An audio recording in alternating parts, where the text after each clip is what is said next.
Bonjour, vous écoutez le podcast de Virage. On vous donne des pistes pour aller de l'avant et ça se fait parfois à contre-courant.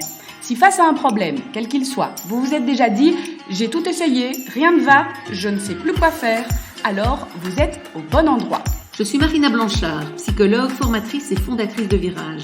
Mon école s'inscrit dans la lignée de celle de Palo Alto, c'est-à-dire de la thérapie brève. Et je suis Peggy Van Lierde, chef d'entreprise, journaliste et coach en développement personnel. Ensemble, nous vous proposons des réflexions pour avancer autrement. On va partir du cas de Magali, qui se pose pas mal de questions par rapport à un désir de grossesse. Ouais. Donc devenir maman, ne pas devenir maman, avoir un bébé, ne pas avoir de bébé. Magali est venue consulter avec cette question, en fait, qui quelque part est passée des tripes au cerveau, de se dire, je sais pas si c'est le bon moment, je sais pas si c'est le bon contexte, si c'est le bon potentiel papa, si je vais aimer être maman. Et donc énormément, en fait, de questions qui s'accumulent et finalement qui l'empêchent d'avancer dans ce projet et voilà, qui en tout cas la font pas mal tourner en rond par rapport à ce désir de grossesse, parce que quelque part, c'est pour ça que je dis qu'on passe des tripes au cerveau, c'est qu'elle se pose tellement de questions que finalement elle se détache un petit peu de cette envie viscérale, j'ai envie de dire, quelque part un peu naturelle, de dire en fait simplement j'ai envie de devenir maman et j'arrête de me poser des questions par rapport au contexte, à l'environnement ou à plein de facteurs extérieurs. Oui, c'est ça. En fait, le problème de Magali, c'est qu'effectivement, en se posant la question, j'imagine, mais ça, je vais te laisser me le confirmer, qu'elle cherche des réponses. Bien sûr. Du coup, elle va s'informer, elle va Elle lire. questionne énormément de gens autour d'elle. Elle va avoir pas mal d'informations sur les parcours de maman, les parcours de celles qui ont choisi de ne pas être maman. Donc, elle s'informe énormément, je dirais, auprès de plusieurs personnes dans son entourage, proches ou moins proches. Oui. Et bon, peut-être aussi un petit peu à travers la documentation qu'elle peut trouver, des articles de presse, etc. Mais c'est plutôt des questions, on va dire, en face à face avec des gens, quoi. Oui, c'est ça. Et c'est vrai qu'à partir du moment où on commence à creuser le sujet, comme tu le dis, le sujet devient cognitif. Et donc, c'est, je dois trouver je dois faire le bon choix, finalement. Je dois faire le bon choix, je dois trouver la réponse à ma question, donc qui est, est-ce que je vais être une bonne mère? Et surtout, j'entends plus que est-ce que je vais être une bonne mère? Est-ce que moi, ça va me convenir d'être maman? Et donc, c'est vrai que cette question, malheureusement, elle va pouvoir s'informer tant et plus sans trouver la réponse.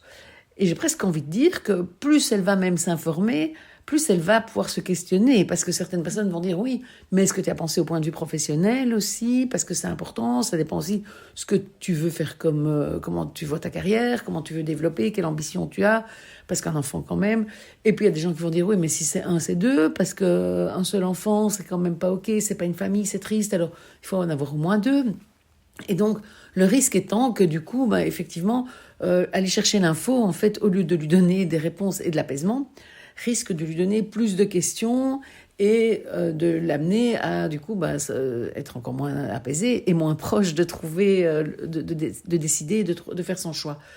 Et donc, c'est vrai que c'est quelque chose qu'on a de plus en plus, puisque aujourd'hui, c'est vraiment un choix qui se pose.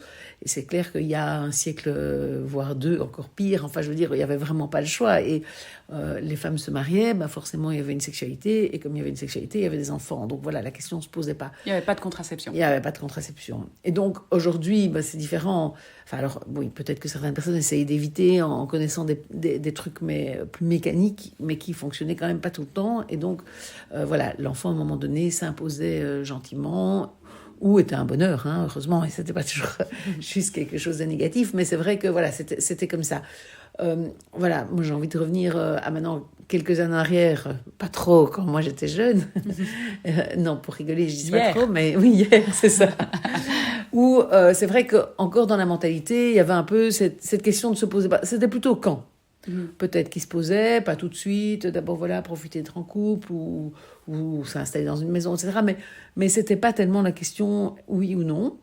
Et c'est vrai qu'aujourd'hui, elle est présente pour l'écologie, elle est présente pour plein de raisons différentes, on a des discours qui vont dans un sens, dans l'autre, etc. Et donc c'est vrai que c'est extrêmement difficile, et je pense qu'en fait la réponse n'est pas à l'extérieur. Et c'est un peu comme tu l'as dit, en se décrochant des tripes et de est-ce que j'ai envie ou pas, Et puis, j'ajusterai, je m'adapterai, j'adapterai mon boulot, ou j'adapterai en mettant plus mon enfant en garde parce que mon boulot serait important. Ou j'adapterai ma vie sans enfant. Ou j'adapterai ma vie sans enfant, oui, c'est ça. Mais j'ai envie de dire, c'est ça, oui. Est-ce qu'au fond de moi, j'ai envie de cet enfant ou pas?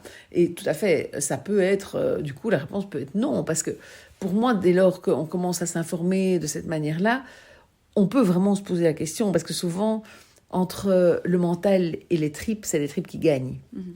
Et donc, si le mental ici est en train de prendre de la place, c'est probablement qu'il n'y a pas une envie d'enfant suffisamment grande. Parce que s'il y a une envie d'enfant très grande, souvent, ce qui va se passer, c'est que même si autour de moi, je lis des trucs qui vont plutôt à l'encontre, si l'envie, elle est vraiment là, ça c'est sûr qu'elle va gagner et la question ne se posera pas. Maintenant, on peut avoir une envie mitigée et donc, effectivement, là, le mental a la place de prendre cette place, justement, puisque les tripes ne sont pas en train d'hurler « je veux cet enfant ». Et donc, à ce moment-là, mais moi, je pense que, je le dis souvent quand les gens sont face à un choix, c'est de se dire, il n'y a que la vie qui peut me répondre.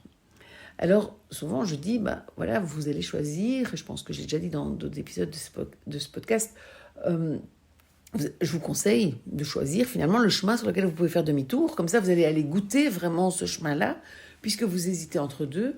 Ce qui est difficile, c'est qu'on ne peut pas faire demi-tour sur le chemin d'avoir un enfant. Donc, à moins de le mettre en adoption quand il a plusieurs années, mais enfin, ce n'est pas forcément ça que Magali attend comme réponse, et ce ne serait pas juste de la donner comme ça.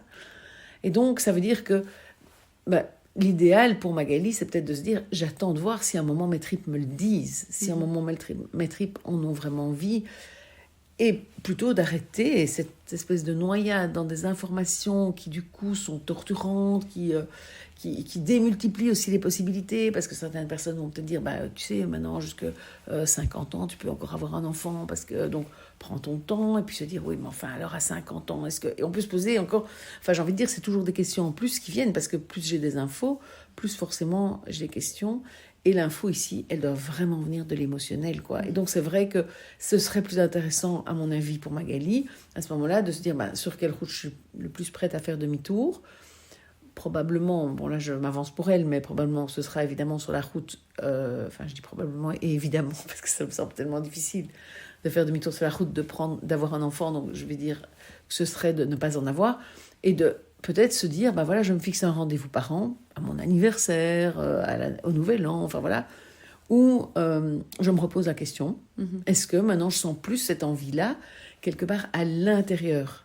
Et pas, est-ce que maintenant il y a de nouvelles informations qui existent sur le fait, les formules de garde pour pouvoir quand même développer ma carrière, ou est-ce que l'homme avec qui je suis maintenant, c'est plus à l'intérieur, je pense. Et je pense qu'à l'intérieur, on va avoir la réponse de est-ce que c'est le bon papa, enfin, est-ce que c'est le papa adapté, parce que, enfin voilà, la question n'est vraiment en fait pas du tout mentale, mais aujourd'hui, et ça c'est vraiment un risque aujourd'hui, c'est que on commence à mentaliser. Enfin, il y a plein de questions qui commencent à se poser, qui avant venaient des tripes et qui aujourd'hui viennent de la tête, quoi. Parce qu'il y a des facteurs qui se sont ajoutés, parce qu'avant on ne se posait pas ces questions, par exemple d'environnement, de savoir si c'était bien pour la planète de la peupler un peu tout plus. À fait. Et qu'aujourd'hui, voilà, pour certains jeunes, cette question se pose et est importante. Oui, et donc effectivement, il y a tout un contexte qui fait que on se pose plein de questions, et des possibilités scientifiques aussi beaucoup plus importantes. Donc évidemment, je peux me dire, j'ai pas besoin de faire un enfant maintenant, je verrai bien, ça peut venir plus tard. Alors qu'avant, je veux dire, avant 30 ans, si on n'a pas d'enfant, il y a eu une époque où on mourait à 40, et puis on mourrait peut-être un peu plus, mais il fallait qu'on puisse éduquer cet enfant, donc on ne se disait pas, je vais faire un enfant à 50 ans, parce que vivre au-delà de 60, c'était déjà espérer beaucoup, quoi. Donc, il y a vraiment toute une série de facteurs, effectivement, techniques, scientifiques, d'informations qu'on a, et de la planète qu'on a quand même bien abîmée, et donc on voudrait réparer des choses, etc., qui sont justes, qui sont présents et qui font partie du problème. Mais je pense que la question, autant elle se pose pour d'autres choses, autant pour avoir un enfant, on est quand même dans quelque chose d'émotionnel, parce que l'idée, ça va pas être juste... C'est pas une question technique d'avoir un enfant, en fait. Je pense, mais ça, c'est peut-être moi qui me positionne, mais un enfant, c'est pas juste comment je le gère dans ma vie, de mettre un enfant entre mes horaires. Et je pense c'est, est-ce que j'ai envie de donner et de créer cette relation, qui va être une relation à vie, donc c'est pas rien. qui va évidemment me prendre de l'énergie, qui peut avoir des moments où elle m'en prend vraiment beaucoup, et où j'ai le focus qui va être que là-dessus. Donc voilà, moi je ne serais pas pour encourager spécialement à avoir un enfant ou non. Simplement, je pense qu'à un moment, c'est là et on se dit, voilà, j'ai envie de ça. Et c'est naturellement, normalement, c'est un instinct en fait. Et en fait, je trouve qu'aujourd'hui, pour pas mal de choses, on oublie l'instinct parce que justement, le cognitif, le mental prend le dessus. Enfin, c'est pour beaucoup de choses que le choix complexifie, torture et finalement risque d'aboutir soit à ne pas faire, parce que du coup, les gens à force, c'est tellement difficile, soit à être mal, à faire un choix qu'après on regrette parce qu'on continue à réfléchir que si j'avais fait un autre choix, ça aurait peut-être été différent. Et je pense vraiment que dans le sujet qui nous occupe ici, d'avoir un enfant, on est vraiment dans un sujet en plus qui n'est pas du tout mental, parce que en fait, on ne sait tellement pas, avant d'avoir un enfant, ce que ça va représenter quelque part, et ça va dépendre de l'enfant, ça va dépendre de la relation qu'on crée avec lui, ça va dépendre de notre compagnon, enfin voilà, ça va dépendre de tellement de choses qu'il n'y a pas une réponse, en tout cas, ça c'est sûr, c'est tellement personnel qu'il n'y a pas une réponse à donner à Magali, mais moi, ce que j'aurais envie de conseiller à Magali, c'est moins s'informer et plus ressentir à l'intérieur d'elle-même, plus voir quand elle voit un enfant dans la rue, ça lui fait quoi, plus sentir et se reconnecter à ses émotions, à son ressenti, plutôt qu'essayer de choisir avec la tête quelque chose qui en fait est plutôt un choix des tripes et pour lequel elle ne trouvera pas sinon de réponse. Quelque part, en fait, cette question que Magali nous pose, ça ouvre ce spectre de choix Oui. De plus en plus large. Oui. Donc, on est confronté dans la vie, quels que soient les secteurs, les thèmes, les thématiques Tout autour à fait. de nous, à des choix multiples. Alors, Oui. il y en a tellement que ça Oui. vaudrait la peine de prendre le temps de continuer à parler de ça. Et donc, on vous invite la semaine prochaine peut-être à nous rejoindre pour continuer à parler des choix.